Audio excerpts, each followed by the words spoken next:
All right, guys, I got 7 o'clock. We'll go ahead and call the meeting to order, the Raymore City Council work session for Monday, September the 20th, 2021. We have a couple of items on our agenda tonight, the first of which is council compensation. As you know, the change to the charter a couple of years ago put in a section there that at least on an annual basis it would be considered and discussed by the council. Any discussion? Yes, sir. Well, I think the council compensation is currently fair for us across the board. I believe that the mayor's compensation is very low. I would recommend that we raise, I believe it's $900 per month for the mayor's position. It's at 1,000. 1,000, then we should go to 1,200 would be an appropriate number based on what they pay or provide in Raymore and surrounding cities. The increase in the duties prior to you getting here was evident, and they've increased greatly since you've been here. You said yourself the other day you're here about every day. You have a number of signings and different things to attend. I'm in favor of moving the mayor's position, not your position, sir, because it comes up with election, right, it comes to up a 1,200 stipend, 1,200 stipend for the month. Right. Yes, sir. Any further discussion? And for the discussion in regards to that increase, there are no other incentives that are afforded to the position other than that stipend? That is all, sir. Thank you. Yes, Ms. Abdul, go ahead. If we move forward with that, can we see what the numbers are for surrounding cities and cities of similar size? Certainly.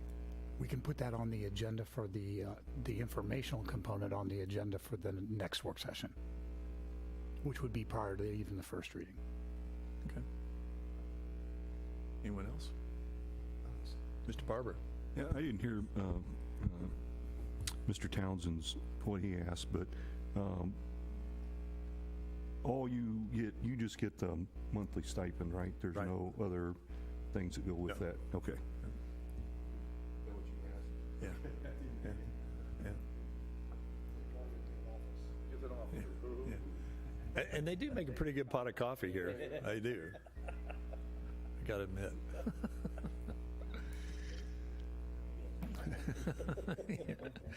Office rent.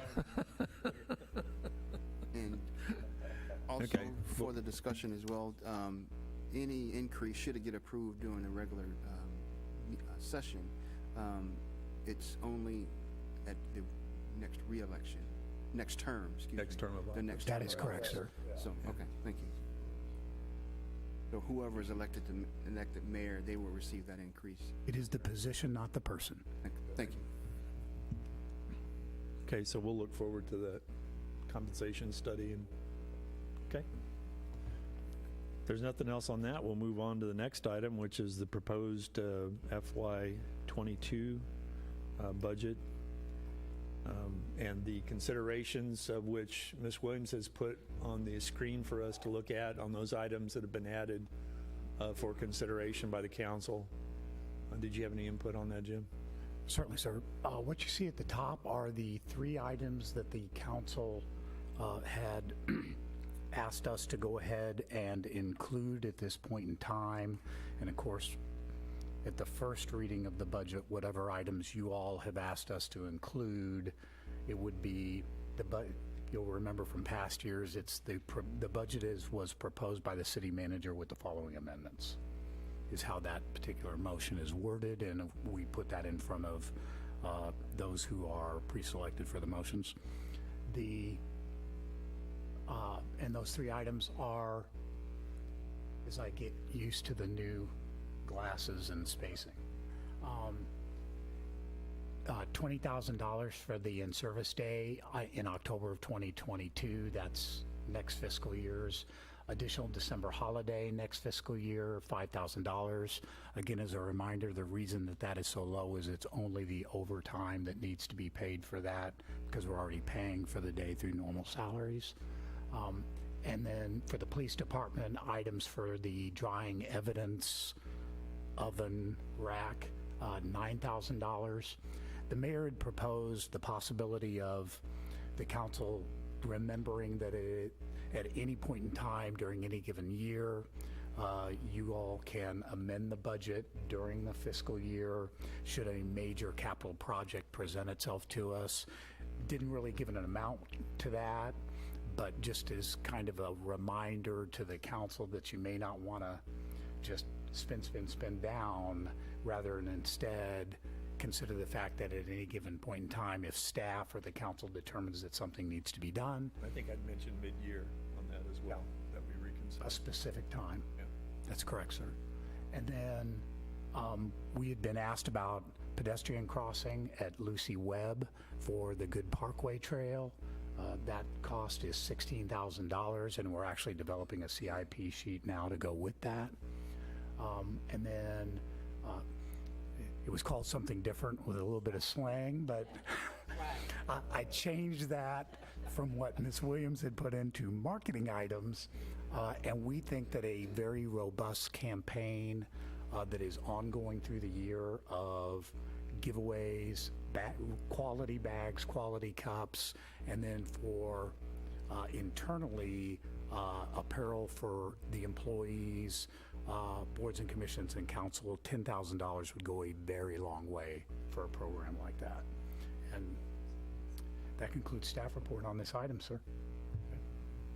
Mr. Berenson. Thank you, Mr. Mayor.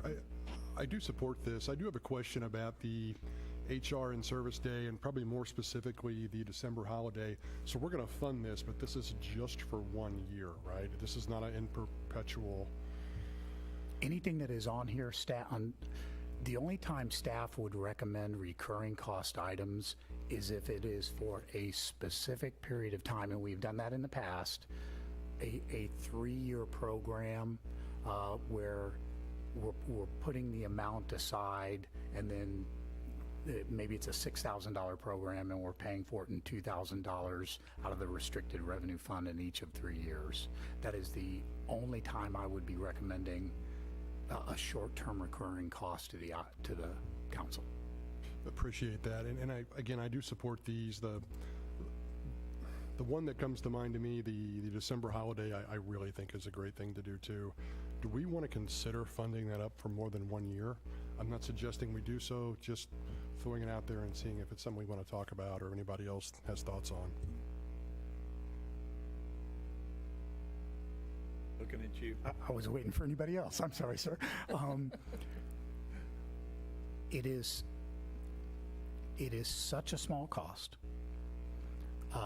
that in any given year that the council gave me direction, I said when you're dealing with a city manager who gets nervous if we get down to $1 million in fund available fund balance over restricted, I think in any given year it could be something that we look at. In certain years, this was pretty close.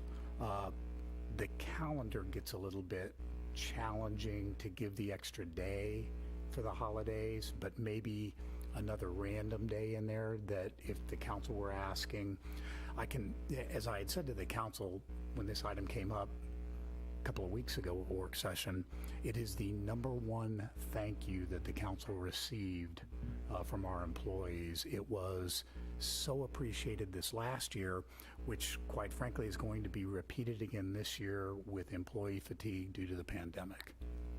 I think it's one of those things that once we do this for our people, thinking of your position, it's a really tough thing to not do the next year. So that's why I brought that up. But Thank you, sir. You bet. Mr. Barber.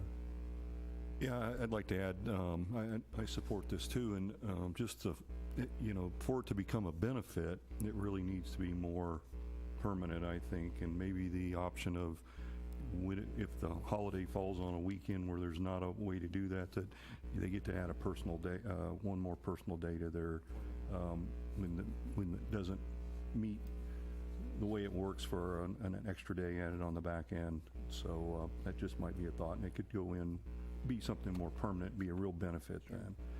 As the council is aware, we currently give one personal holiday in addition to all the normal holidays a year. If you wanted to make it something permanent that I could budget for each year, and I knew it was in there, and the numbers that I was seeing from the outset from the finance department, would it just automatically be included, that would probably be the direction that the council would want to go, where they could take it at the holidays, they could take it whenever it was easiest for them to take that particular personal holiday. The numbers would still be the same. So if you wanted to change it from a one-time item to being a recurring cost in the year, that is a change to the budget that we could actually put in with that particular bent to it, rather than this particular look as a one-time item. And you could see what that does to the budget. It just so happens that this year, all three of the funds that this impacts, with this one, what we would be doing is transferring money from the general fund into the parks and the enterprise for the one time. If you were wanting to see what that looked like in the budget, you'll remember that all three of the operating funds actually had a surplus revenue over expenses in the current year. And I would imagine this would easily cover the general fund surplus. Mr. Burt? Thank you, Mr. Mayor. This question's probably pointless at this point because some of the discussion, but were we talking the 24th or the 31st on this particular calendar year? That's why this year it's particularly challenging, sir.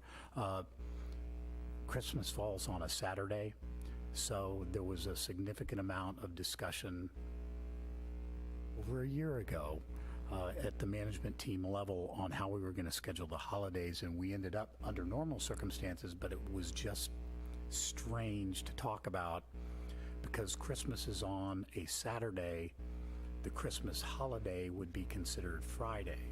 Right. But we also get December 24th off, and so that would be, both of them would have ended up being kind of false holidays, if you will. So after a whole lot of discussion and only one dissenting vote, we ended up splitting it to Friday and Saturday. So this particular day would be the following Friday. No, it would be the Friday and Monday on either side of the Christmas weekend, and then it would be the following the day. Then the 31st would be taken off, and the extra day would be the day in front of that. But again, if you're going to do it as a recurring personal holiday on a permanent basis, they can take it anytime they want. Right.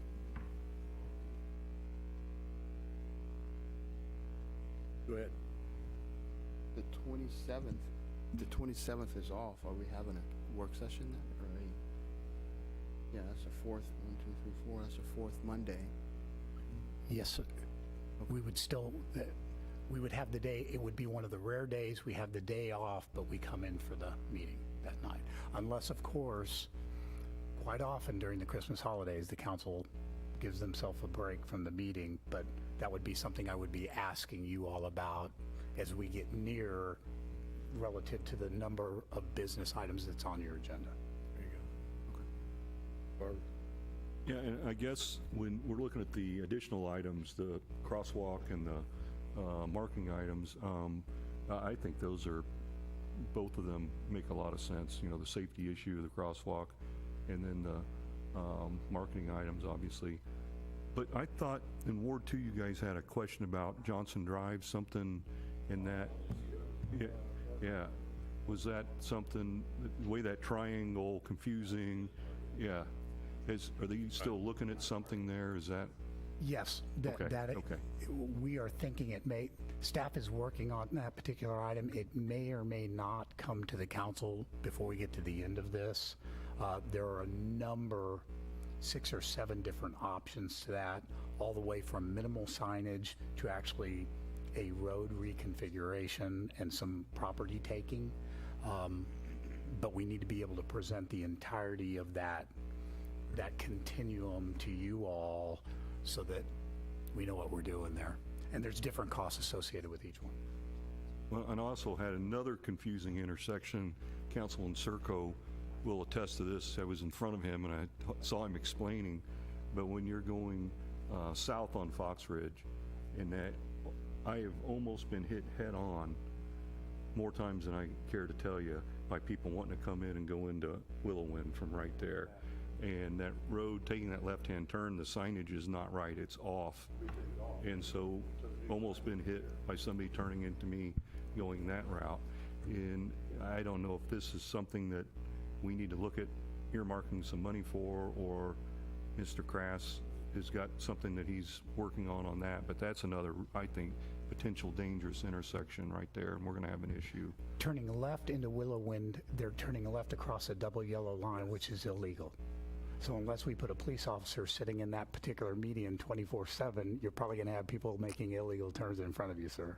Well, unless they, something's there to knock their tire off their rim, kind of like they, what they do. Because that with goes Kentucky. over real well. Yeah, like it happened in Kentucky, coming off there. That's, We've that, talked about people aren't lining doing up that. bumpers too. Yeah. You could have those, yeah, Just eliminate that left turn, yeah. eliminate the turn. You can only turn right in and right out. If the council wants us to, we can look at extending the median past there. You're going to hear. Now, as far as the mast arm signage is concerned, But those movable things, there's staked down, there's little bumpers. We've used those before. Oh, no. You mean the tall yellow ones? Yeah. Yeah. The tall yellow ones? But I had a question on when we talked, remember, again, I thought maybe we could just say, left turn only, just take it off right now. We know next year they're going to change all that, and that's all going to be changed. But if they go there and just pull that left turn out, just take it off, people won't see it. Maybe it'll deter a little bit of their mindset. People are visionaries, they look. But, you know, I always said, I go down now, and I make a U-turn on the other side of the island. I just go down and make the U-turn and come back. I had an officer there that day. Instead of crossing the yellow, I went down and made the U-turn and come back, and I waved at me. I guess that, so, it's very inexpensive to just put one of those U-turn signs up at the end of that first plateau there. People will see it, and when they see it, they'll go, oh, go down and make a U-turn. I mean, vision again, people will just see that. It'd probably be very expensive to put one of those it's in. a very inexpensive. I don't know if it's a solution. I have to be candid. I don't think it's a solution. They're looking way down a block and a half at a U-turn sign down there, and there's. Well, no, that one I'm talking about right there, right when before you get to it, you got that small island or whatever you call that right there. NTSB will require the U-turn sign to be where the U-turn is to be taken. That's where I take it right there. It's just a small, right past the double orange line. There's a small little concrete plateau there. But you're divider. still talking about driving the block and a half No, down. right behind it, right where the road opens again. It opens wide open again there. There's nothing there. It's just a small, it's just a small U shape when the roads go here. Then it wide opens going down. And I go down there and turn around and come back and go right in here. I put right in here on the end. It's a small little plateau of concrete. I don't know what you want to call it, but yeah, it's right there by itself, right past Is that. it so the people can pull out? No, it's just like I said, where the road comes out and then where people are making the turn. It starts here, but it only goes down, 10, 15 feet. It just sits there. It just sits there. It just sits there. No, no ADA crosswalk. Not yet. It might be coming. It's not yet. We'll take a look at it. That's really short. I think you're talking about the private drive pull out onto the street so that they can make lefts. No, when I'm going down on Boxwood, going north. I'm actually looking at it, so you're talking about see, the that's why I go private- around and come back. I see what you're talking Yeah, about. I just go around there and come back and go in. But We will definitely take a look at it yeah, I mean, I can because probably. that's inexpensive. Yeah, you never know. People, they go by vision. They look at something, they see it, they use it. So whatever. And we will also We can look. have Tom design a sign, and we can put a sign. Oh yeah, This is We'll what also you're look at- supposed to do. I can do that. We'll also look at what the NTSB says about not having the left turn sign on there. Yeah, on If the left they don't turn, have yeah. a problem with it, then we can certainly take it down. Yeah, that. Did you get all that, Miss Williams? Thank you, Councilmember Barber. Do you have something else, Mr. Townsend? I did. I was just reviewing, looking back and see if I may have missed it, and it used to be on the current projects. Adding streetlights to the roundabout at Dean and Lucy Webb. are those no longer in the budget, or are we molding that into future development opportunities, and to include a little further south on Dean as well, those blackouts? Those are still in the budget, sir. Okay. There was the possibility that there was going to be a road reconfiguration relative to the roundabout. Okay. You may remember that the mayor had discussed last week the possibility of a northern entrance into the pork chop, which would come off of Harmon Drive or the Outer Belt Road. That would have lended itself very nicely to a roundabout. And sooner or later, the truck traffic at Lucy, Webb, and Dean will lend itself, as we all knew in the long term, especially now with the industrial park hitting so quickly, to the possibility of a stoplight there. And so we had put that on hold because we did not want to spend that kind of money on lights that would be torn up and removed anyway. So, for the discussion and those who are listening, we're at the mercy, almost wrong choice of words. The adding of lights at this intersection is kind of at the pace of development and growth, with the traffic over this anticipated. And then, as far as I remember, adding street lights on the east side of Dean is in pace with the Timber Trails third plat, I believe it is, that's being looked at, or is that The developer is required to put them in. with that. developers is required to kind of from Johnson Drive up to, I believe it is Shagbark, I think, kind of fill in that gap as you turn over the hill. It gets dark over there. So that's dependent on the developer finishing that out. So both of these lighting issues is really kind of development driven. Yeah, I think so. I think that's an accurate statement. Okay. And that's what I've kind of, Definitely Dean Avenue. Yes. The roundabout, again, they're in the budget for us to install, not the developer at our cost. It's just when we have a finalization on this, and even now, I would recommend to the council that we delay because we do not know what the latest development, what the finalization of that is going to be relative to the conversations I've had with some of you on the Mako proposal. correct. Okay. All right. Thank you. Mr. Holman? Yes, sir. I would like to propose that we set aside $150,000 for 2 to 3 two-sided LED programmable lighting signs, one to be put between Taco Bell and Country Club Bank for events at Hawk Ridge Park, and we've got a sign out on 58. I had Mr. Mustine get an estimate from one vendor to kind of give me the number. Mr. Mustine said he had interest in one being at the entrance to Recreation Park, especially out there in front where the new expansion is going to be at the rack, and then if there's money left over, maybe a smaller one somewhere in TB Hanna Station. We've taken, there's been a lot of talk about, we have events, we had some success with a lot of events this year. When we did our benefit concert, I didn't know about it. Staff, we know, works very hard at, we put stuff in the review, we do Twitter, we do Facebook, the whole 9 yards. People still don't know about this. And anybody that's had a garage sale here in town knows you go put your garage sale somewhere along 58. That way people know about it. And the one over there between Taco Bell and Country Club, I think, will help our event attendance considerably. It'll be a big boost to our communication and education outreach program. So 150 is based on the one estimate Mr. Mustine got for the sign over there of around 53 to 58,000, but that did not include site work, which would need electrical connections. And those kind of I things. was just kind of curious about the site itself. Do we have property owner authority? My understanding is we own that, is the Remington sign there. Is that correct, Mr. Fearborn? No, sir. Oh, I thought that's what Mr. Cataret told me. I could be wrong. No, we maintain the Remington sign. I see. It's no man's land. And we also maintain the island. I think in 5 years we probably get can't remember what it's called. What's it called? Thank you. First possession. Well, I think it's, We've been maintaining it I see. for at least 3 years now. So eventually we get squatters' rights.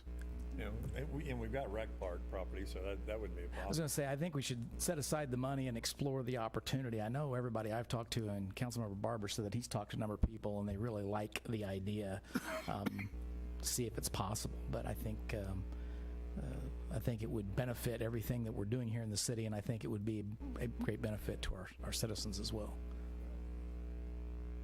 Touch on that. At the Raymore Festival, I was out there 2 days. Most of my people would come to me and say, we don't hear enough about things going on in the city, so we need to go to the website, look up events. They just don't do it. I don't know why. But I'm like Mr. Holman says, Councilman Holman, if we can get out there and get more visuality out there for people to see things, because that's our biggest complaint. We never know what's going on in our city, but they just don't go to the website. So I don't know how we can do that. Community Bank of Raymore does a good job. Yeah, they do on their stuff sign. On their sign. Yeah. But it's something we come up with, Mike. Yeah, I don't know. Because they don't go to what, it's a good job you do. They just don't go there and look for events. I don't know why. Is that any consensus on that from anybody, or anybody opposed to adding that as a Ms. Abdelwad? I wouldn't be opposed to one, you know, here in the middle of town on 58 Highway, one at Rec Park. I don't feel like it's a good fit for the old town feel that we're going for in, you know, around TV Hannah. I don't think that an LED sign would quite fit there, my personal opinion, but the other two, be nice to get the word out about things. I know I've expressed concerns about that as well. Those are, the third one in particular is not so much a specific recommendation. I mean, I think it's going to have to go through a lot of staff research to determine what's available, what we're able to do. But if we set the money aside, then staff can look into it, see what we've got, and then come back to us with, yeah, here's what we found. You know, this one's two-sided, this one does video, this one doesn't. We'd be better off with 1 versus 2 or 2 versus 3. So it's just kind of a generic thought, I guess, more than a specific. Just that was one of the ideas. We would, Mr. Zer points out, for both of them, we would probably have to go to the BZA. The BZA. Councilmember Abdelgawad is probably correct in that I would imagine we would be, one at TB Hannah would be a violation of the original town plan that's been approved. But we can certainly look, if the council puts this into the budget, we can certainly look at the other 2 locations.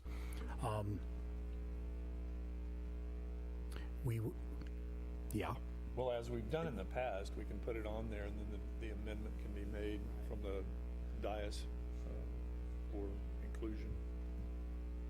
Go ahead, Mr. Burke. Am I incorrect in thinking that the church next to TB Hannah has an electronic sign that was a variance was granted, or was that?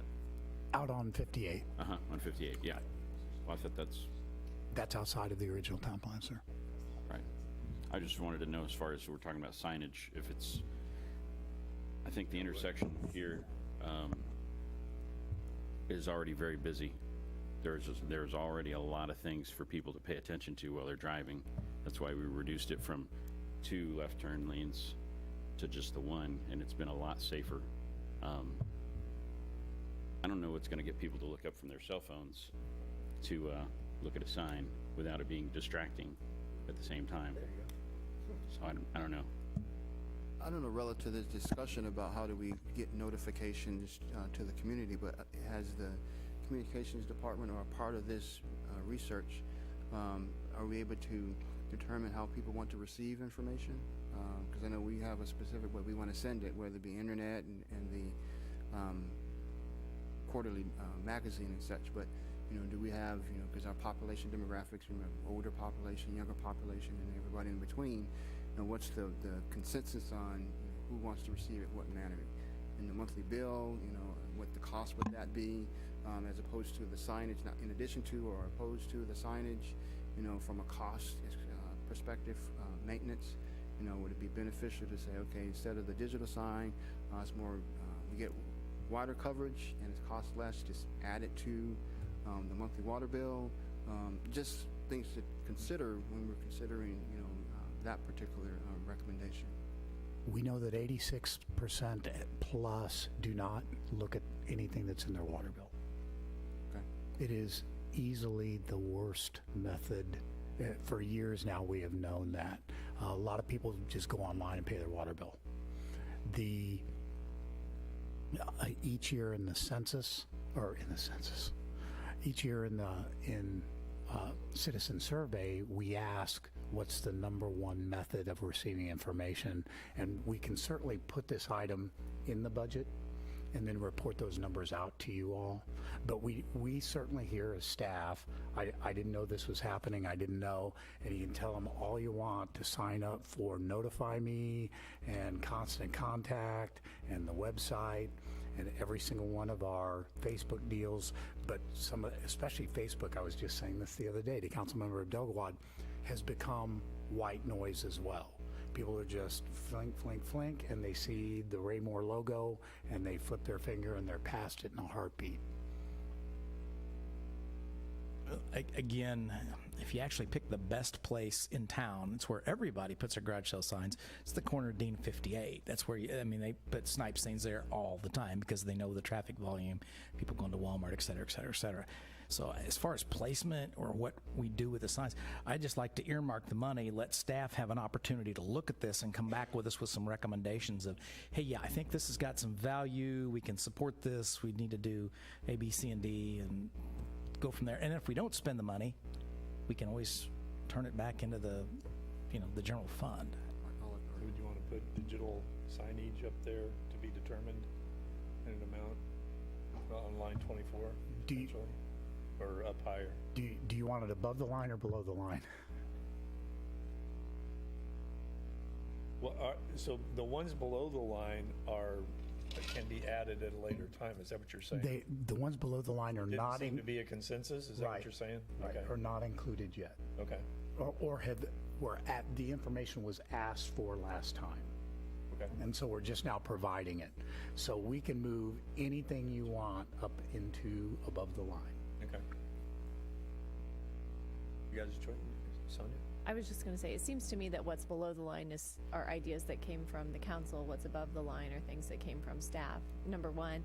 Number two, I know when we have put out the signs about the projects from the bond issues, I've always gotten great feedback from those. I hear people seeing them. I think signage is a good plan, something we should explore, whether if we end up with a permanent LED sign, or we just use that money to do some of the more, I hate to say disposable or, temporary signage. Right. I think that seems to be well worth our while. I know, like I said, I've heard lots of people comment on seeing those signs. I think it's a good way to reach people that we aren't exploring so much these days. Go ahead, John. Thank you. I also think it's Looking at the list. that's okay. I also think it's a good idea. I think especially going in and out of Rec Park. I mean, there's so much traffic that goes in and out of there. It's its own city on the weekends with soccer and all the sports going on. No kidding. And we have not only families here, but families from all these other communities coming in out, and grandparents and visiting teams. And I think it's you've got a bottleneck going in and out. Everybody has to slow down. You've got a unique opportunity to capture their attention. I think that and TB Hanna Station, along with maybe some 58, but I think those two areas I would definitely support having some signage there, and I think it would make a difference. I think it would kind of help us get the word out with some of our events. Bert. Thank you. I think one of the reasons that the temporary signs are as good and they're also good like the digital is because they're new, they change, they're not going to be sitting there for years to ignore for years. Whereas the temporary signs, somebody says, oh, I've not seen that before. What is that? I'll look at it the next time I'm through the intersection. I didn't see it this time. And the novelty of that, I think, helps people. I see the same thing happening in two different demographics in the city. The young people that have a computer in their hand and a computer on their desk would rather ask someone else for the information. Tell me, just when's lunch? Am I late yet? Am I, responsible? And I see some of the another demographic dealing with the technology and Like, for an example, my mom called me and said, will you text me every time the Chiefs score? And I'm like, you know, you can set up your phone to have it do that for the rest of your life. And she's like, well, I can't do that right now, so text me the scores. And so I did.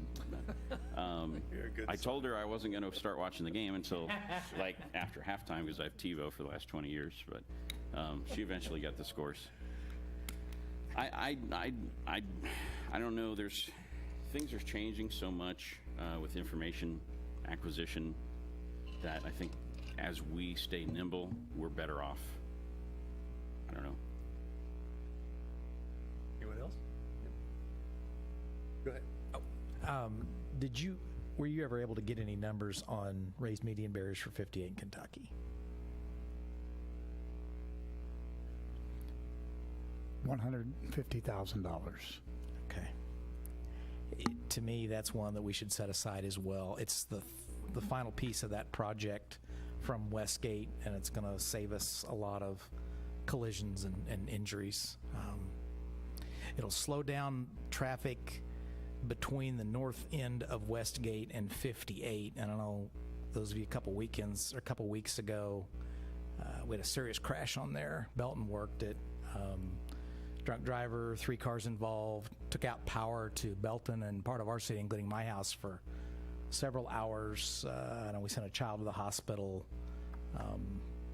And I think development's going to fit in with that area as well. Now, I know that it's not just as simple as allotting the money, but again, I think it's when we set the money aside, and then we've got to work through MoDOT's okay of whatever we do and getting Belton's approval as well. But I think if we start with the funding, at least allocating the funding for it, I think it's a worthwhile project. And Councilmember Holman and I were discussing this. The challenge with that, and staff is definitely in supportive of it, as you all know, we've been supportive of it for quite some time, is it isn't just us. There will be, and we have been told, there will be a fight with Belton over this particular item. Shocking though it may be. It is, however, in the MOU. So my recommendation to the council would be, don't blink, put it in the budget, and watch and see if we get sued.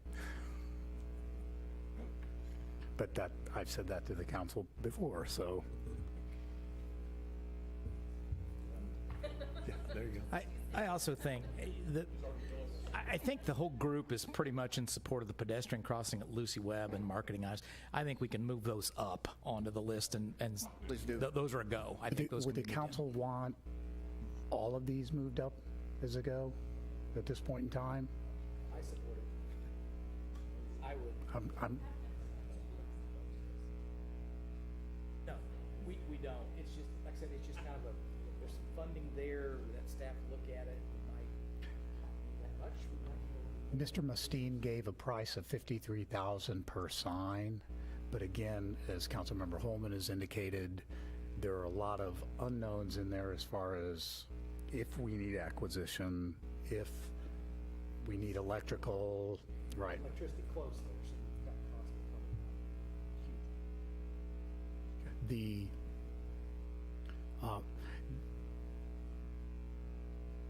I guess my only caution to seasonal or temporary signage versus permanent signage is seasonal or temporary would end up being a recurring cost item.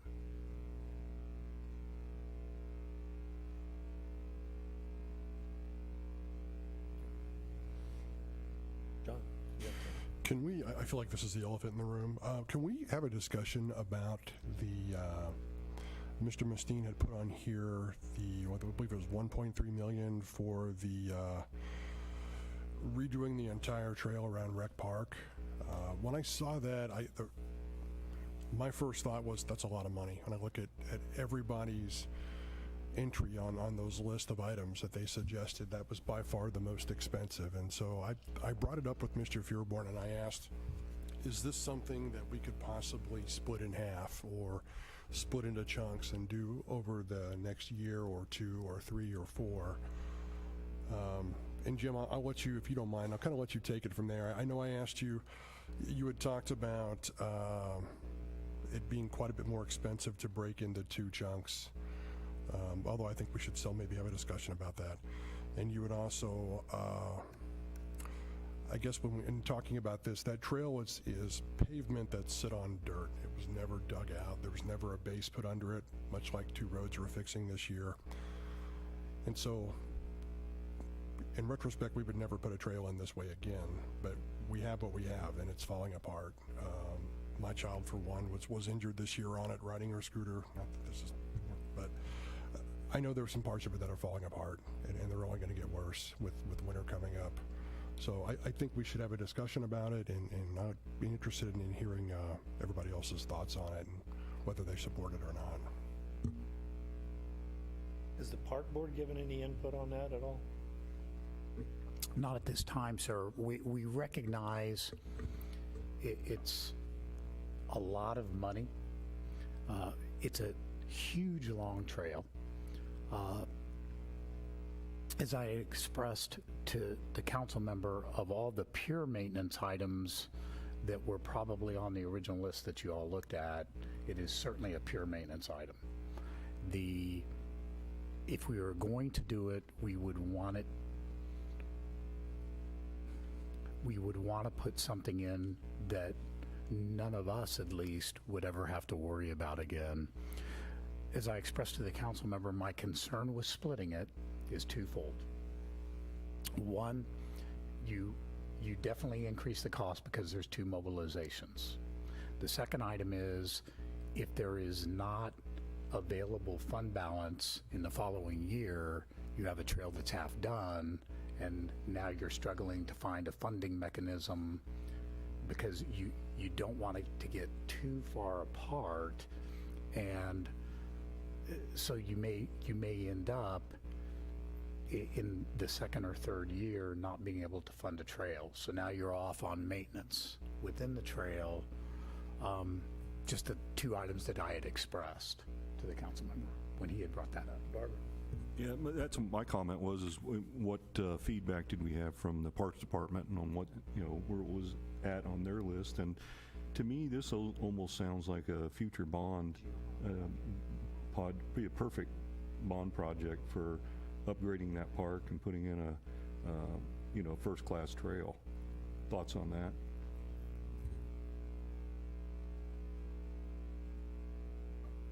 Yes. I'm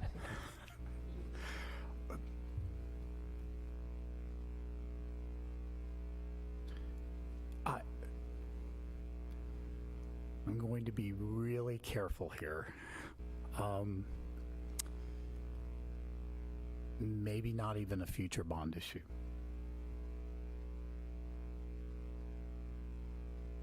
Because of how well we've done so far and the sales. That's clear as mud. None of the major parks projects have been bid out yet. We have significant premium, as the council will remember, from both of our bond issues. The split, and I would need to check with,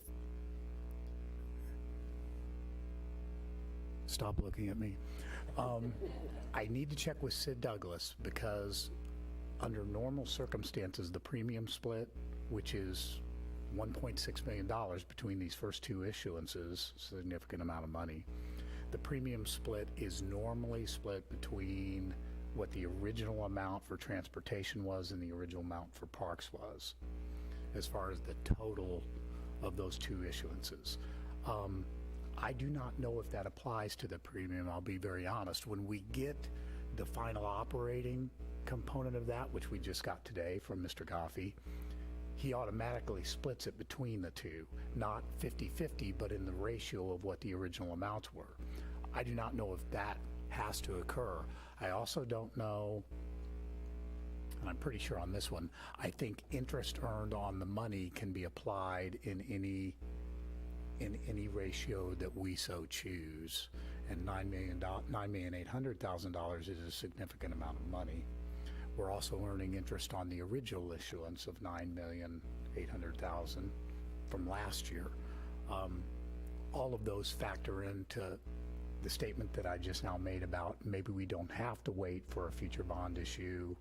Maybe we need to take a wait and see if we have excess funding from this one. It would certainly, if we do not, we can now hold that money, especially the premium isn't subject to arbitrage as interest rates rise. We could certainly hold any excess to then be supplemented by a future bond issuance, which we're going to need a significant portion of that.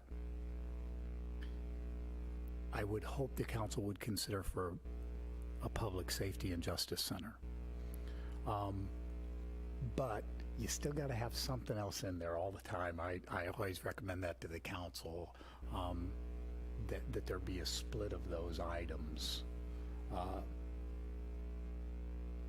So I'm just kind of spitballing here. So all that's in my head with that question. So that would be bond money then, basically. What, that would be bond money. Premium is then- bond money. Yeah, right. So if there was enough to fund 90% of that trail, we could do a budget amendment and fund the last 10%. Is that correct? Almost exactly to what the mayor was saying about other possible major projects. Budget's a living document. Middle of next year, when we've got a couple of these bids in, or the beginning of the following year when we have the rack bid in, we've saved money on those. We haven't had to use premium. Adds up to X. All we need is Y. Then we could do a budget amendment out of available fund balance. That's fine. I agree with John that I think this item should be a priority. We've put a lot of money into the playgrounds there. We'll put more money into the playgrounds there. We've really worked on the ball fields. We've got the rack there. We're bringing lots of people there on a regular basis, and the trail's almost to the point of embarrassing, like John said, and dangerous. Well, not to mention it gets used a lot too. Yeah, right. So I'm wondering, after that conversation, I'm wondering if we might want to consider saying, like I know we've done in the past, maybe let's just say we want to just earmark some money for this, $500,000 for this, just in case the bond extra money doesn't cover all of it. Then we've got a beginning, because then we know we have some money set aside to make up that difference should we need it. Just food for thought.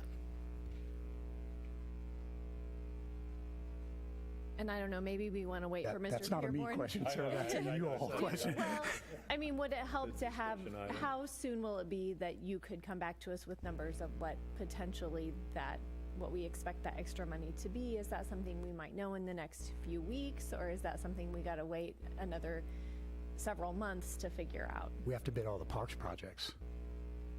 Yeah, so it's going to be mid-year next fiscal year before we really have a better clue about what's available. And line 21 does that, John. It leaves it open for further discussion by this group for that particular project. If you want that particular project plugged in there, you can plug it in there, but that's the reason why I wanted to leave that open, is there may be a big project that we want to jump into with both feet. I would like to put the project on there, and I would propose that we do what Sonia suggested, that we put an amount, whatever we can agree on. It doesn't have to be that much, but we put some amount there to set aside.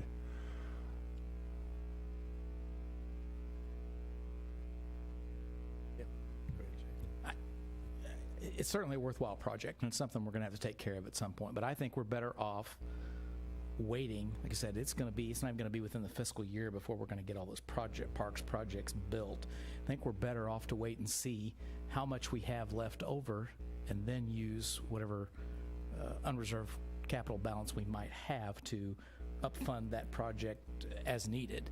And the main reason is the tremendous cost of this. I mean, to leave $1 million in reserve, this eats up just about everything. I mean, you put that in there and there's not much left to spend on some of these other things that we've talked about. That's my only concern with it. So I think we would be better off on the wait and see approach. And I mean, we're very conservative with our money. If it's not needed, it'll be there.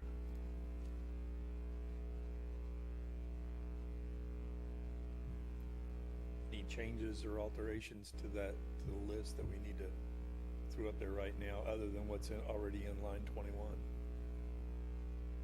Because if you put that 500,000 in, and it's not that, we're gonna have to make an amendment anyway.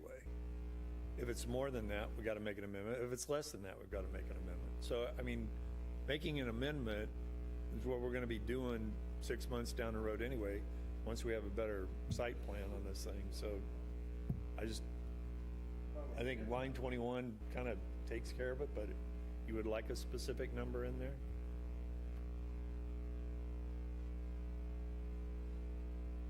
Yeah, Kevin? Yeah, and I agree it's important, and it's going to have to be dealt with, and we're going to have, looks like some multiple options.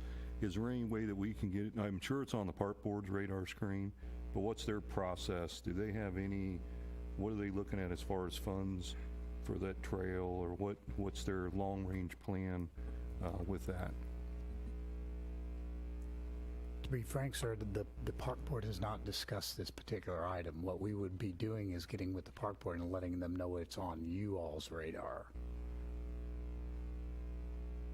I think that we need to start there, and then I don't think there's too many people that would vote against this thing. If we had funds, we had bond money that we could fix that trail right, I think we would, most everybody here would approve that. I think it's an important amenity in our city park, one of our biggest and nicest parks. I think the quiet statement was extremely accurate.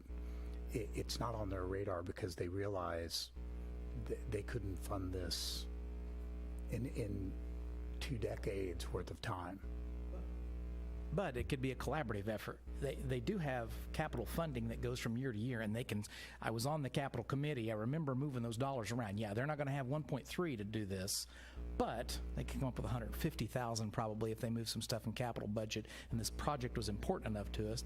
Then we added money, and if you had bond money, you could have a comprehensive effort to do this all at once. They always love showing a collaboration with you all, for sure. And I would add, just because conversation that they have, as long as their collaboration is like the CO and the rest of the word is you all, because they're very realistic in their funding. well, I would just add that just because they don't have the money, that's not going to make the problem go away. They know they got a problem there, so they do need to be talking about it. They need to be discussing on what the steps are, and we certainly support it. Sure. Sonia? I think the issue here is everybody knows it's a problem, but they realize it's a problem they can't solve. It's not going to be on their radar because they could say, in 4 years, we can't even fund that. If we put all of our money aside for 4 years, we couldn't afford that. So, they would have to not do anything else for 4 years plus some. So they don't even consider it.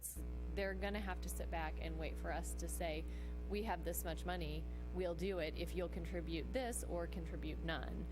I mean, I think that's the reality of the park board even considering this project. You have something, John? Remember that? And Jay? We have, quarterly meetings with them, annual meeting, and we've got one coming up. This would be a great topic for discussion when we have the joint meeting of Parks Board and Council. We'll talk about funding, timing, and that kind of thing. Right. Seems reasonable.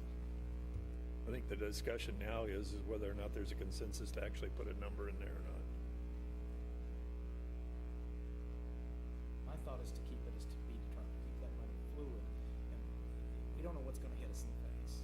Could we delineate? Can I back up? Thank you. Is there council consensus on either of the 150,000 or both to place them above the line?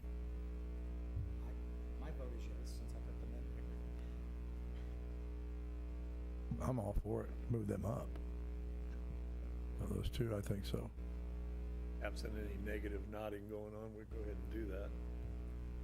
Ms. Williams? Could we possibly do this? Under the to be determined list, we put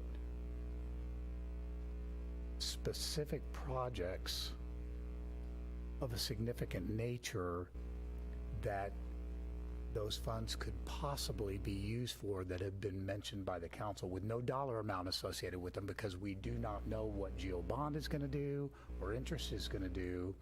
And I certainly have heard additional curb work. I've certainly heard the recreation park trail, just so that they're not lost, that these are the items that are being considered for that particular funding once we know how everything plays itself out, along with perhaps the possibility, this would be a first, of encumbering an amount for fiscal year 2023 so that we get a better grasp on the final bids that are going to be coming in. For instance, we get to the 6-month mark, sir, in next fiscal year when we're going to be visiting this, and we go, here's how everything seems to be playing out, but we still don't have the bid for the activity center back in, and we still don't have this. Would the council be interested in, because we now have not spent available fund balance on any emergencies or anything that has come up, perhaps the council would like to encumber those funds in the next year so they're actually pulled out, placed in the restricted revenue fund to be used for TBD items that are specifically listed out. And that way it does not get lost, either fiscally or in the council's desire to entertain that project.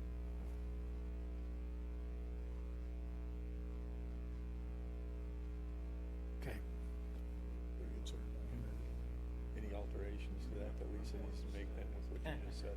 Next time, then what we would do is, the two items that I know I have heard is supplementing the curb funds and the recreation park trail.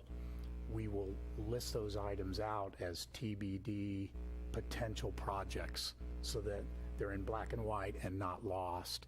And we will figure out a way that within the budget amendment, there is some, or the budget proposal, and there may be some items that come up that the council has at the next work session or the work session in between the readings, where the motion can somehow reflect that wording without a dollar amount, sir. Okay. Mr. Burt. Thank you. Wanted to ask one more time, since we haven't looked at this in a while. This year's budget, we are spending, if I'm correct here, $225,000 on the skate park, or is that? Correct, sir. And then in the list of expansion items, there was a $75,000 skate park expansion. What would be gained with the extra $75,000? Additional features to the skate park. Mr. Mustine had some items in mind, could not be here this evening. I could get specifics for the council. It seems with that, I mean, that's a small amount to raise it for the amount that it gets used. It gets used just as much as the trails. I mean, not that I'm saying it's more important than trails, but it does get used a ton. And it brings people out to the parks sometimes that maybe wouldn't think we had anything for them. I don't know. My children enjoyed it for quite a while until there was a concussion. John, do you have something? Yeah, does any of the money for the skate park, well, let me back up, does that have camera coverage on it that's pretty adequate? All right, that pretty much is, there's no enhanced camera coverage with any of this future spending on the skate park, or the camera coverage we have now is good enough to... Our camera coverage is almost brand new, sir. It's state of the art. I just saw some graffiti on it, and I saw, it looked like Tom walking away with a can, but I couldn't tell for sure. He did a U-turn and took off. Yeah. Not enhance that anymore, you have. Kevin? Thanks. Would we take those up now above the line, the capital funds set aside? Excuse me, sir? Would we take the capital funds set aside to be announced above the line now? Sure. Okay. Ms. Williams? So lines 21 through 23 move above.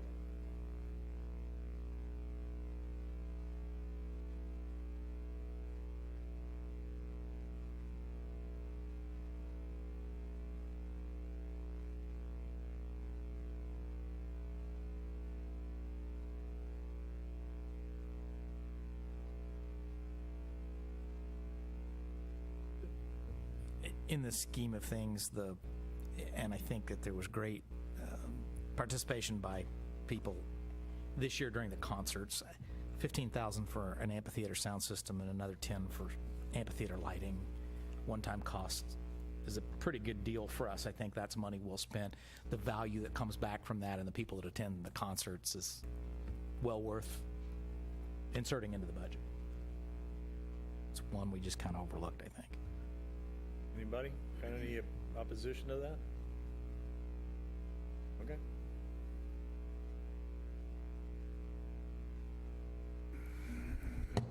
From the previous list would be sound system and lighting. Amphitheater.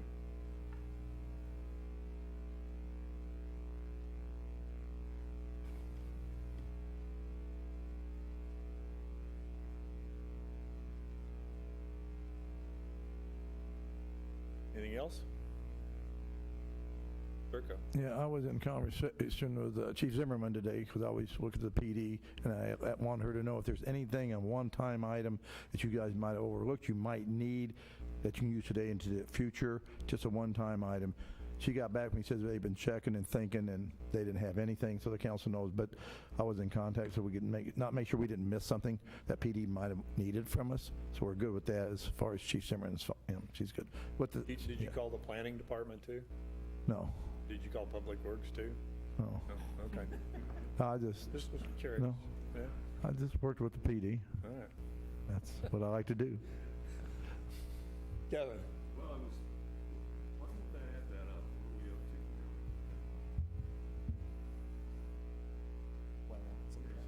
to? Well, right up a little bit because you had the amount that we started with was 2.6 or something like that. Yeah, there you go. He's got it, actually. Yeah, I've got it. Yeah. Project ending fund balance. I got the Excel spreadsheet. He's couldn't see the top. Okay. Can't do TBD. There's no value to that, right? The reason I asked that question, I did have a, the street sweeper. Apparently, the one we have is not in the VERP fund. Is that correct? We leased it and then we purchased it. Correct. Now that would be a recurring cost because if we purchased that, then that automatically goes. That'd be a VERP replacement number every year. Is that something? You think that's something tolerated by the city manager, or is that just trying to check your temperature? I didn't ask you this before, so I'm asking you now. So, Just overarching, and I can say this because we're all friends and you all know me, I hate this entire conversation.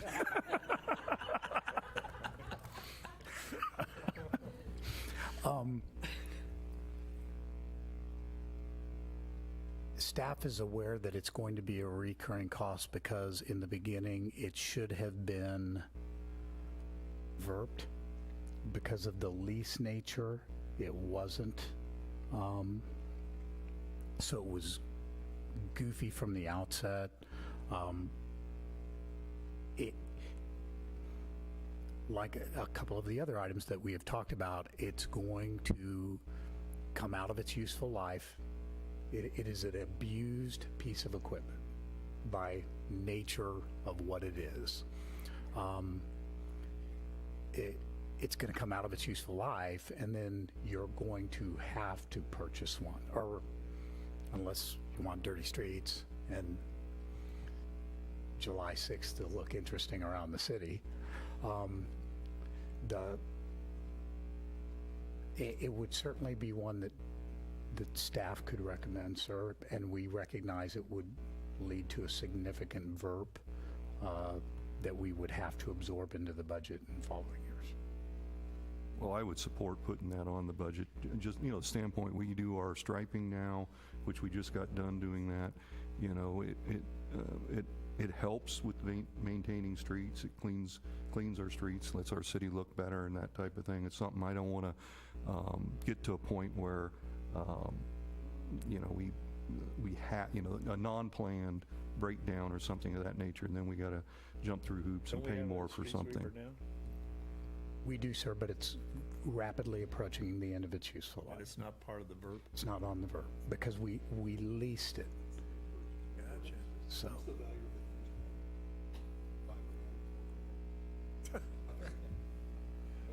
it ends up getting there real quick. The internal components and especially the bin just get beat up. I know I was looking at there's a municipal magazine that I get once a month, and I'm always in awe of the ones that suck the leaves off the street.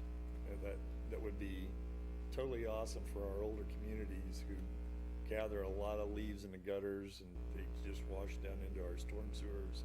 And then we're taking care of storm sewers later.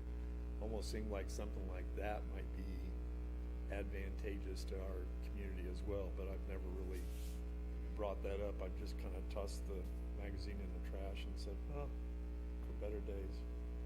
But, I mean, a street sweeper, I mean, we've got a lot of new streets out here we need to take care of.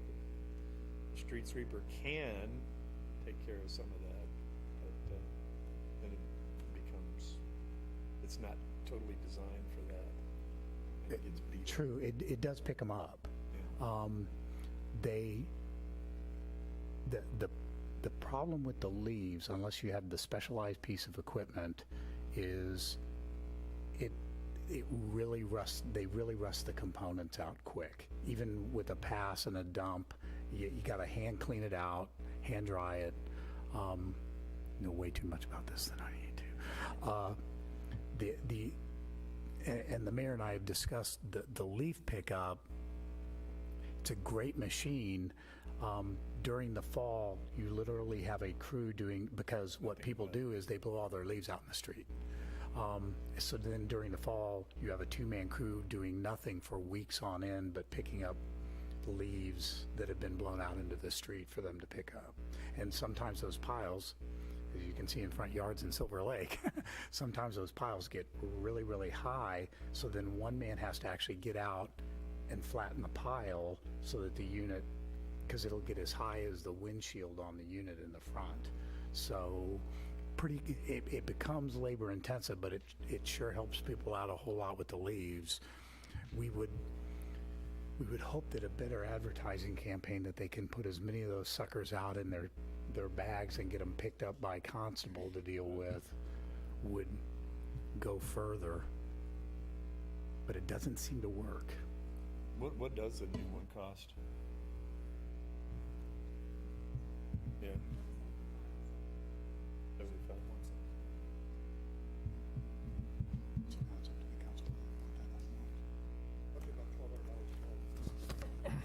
No, what I was thinking is, I mean, how often do we actually use the street sweeper? I mean, if we can't afford it operationally through manpower, is it a service that we can lease? $150,000, $175,000 buys a lot of lease service and we don't have to maintain the equipment or operate it. You certainly see them out there. We could look into that before the next work session. A service? Yeah. Instead of us doing it? Could I add to that too? I mean, look at the service for doing the street sweeping and maybe leaf pickup too. Could offer, doing that, at some point. I don't know if they even have that service out there, but it'd be something to look into. We can look into those. Council okay with that? Worth looking into. We'll do it before we...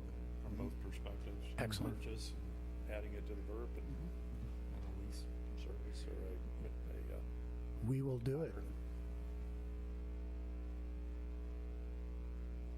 Any other obscure item? Traditionally, how often would we actually clean the streets? Not with the lead system in the fall, but during the year. I mean, how often would we clean the street? Right.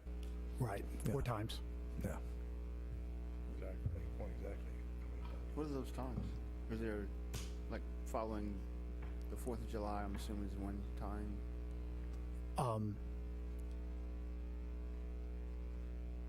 I want to say it is in each of the 4 what would be considered warmest summer months.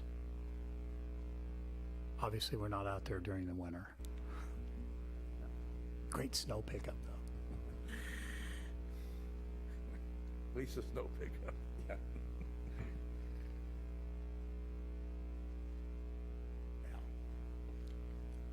Anything else? Nope. We went about an hour past what your prediction was. We left a vacuum. It got filled. We did. All right, well, if there's nothing else. Is that another? Yes, I will not be here for the meeting next Monday night. I have my semi-annual qualification day night pistol rifle 8-10 hour day on the range, but I just won't be able to make that one, sorry. Yeah. And I'll add to that, I'll be in St. Louis at the MML conference next week. I could maybe join online if there's a Zoom link. I'm not sure what's going on that evening, but we could check it out. We'll be in touch. Trying to get on my Zoom, the automatic weapon fire mic just kind of drowned me out a little bit. Just a little. So you just listen for the roll call and then turn the sound on and say yes or no to the roll call vote. One shot yes, two shots no. Yeah, there you go. Anything else under other? If not, we're adjourned. Thank you.